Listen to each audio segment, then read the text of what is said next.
ইরানের বন্দরগুলো অবরোধের মার্কিন ঘোষণার পর বিশ্ববাজারে জ্বালানি তেলের দাম বেড়েছে। লেনদেনের শুরুতেই এই ঊর্ধ্বমুখী প্রবণতা দেখা যায়।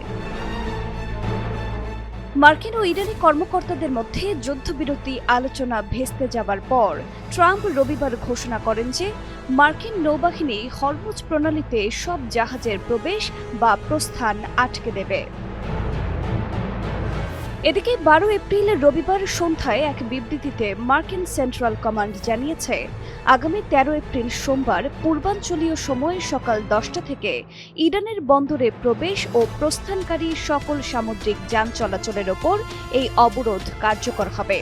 এর মধ্যে পারস্য উপসাগর এবং ওমান উপসাগরের জাহাজ সহ ইরানের বন্দর ও উপকূলীয় এলাকায় প্রবেশ বা প্রস্থানকারী সকল দেশের জাহাজ অন্তর্ভুক্ত থাকবে।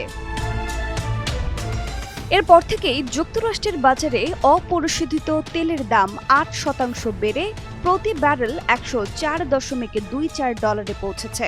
আন্তর্জাতিক বাজারে তেলের মানদণ্ড হিসেবে পরিচিত ব্রেন্ট ক্রুড তেলের দাম ৭% বেড়েছে। বর্তমানে প্রতি ব্যারেল তেল $১০২.২৯ বিক্রি হচ্ছে।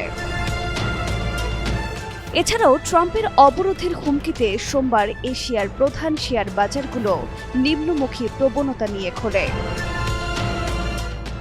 গেল ২৮ ফেব্রুয়ারি ইরান যুদ্ধ শুরুর আগে তেলের দাম ছিল ব্যারেল প্রতি প্রায় $৭০।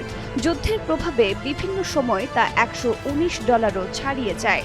এর আগে গেল শুক্রবার পাকিস্তানে বৈঠকের খবরের মধ্যে জুনে সরবরাহের জন্য তেলের দাম কিছুটা কমে ব্যারেল প্রতি $৯৫.২০ নেমেছিল।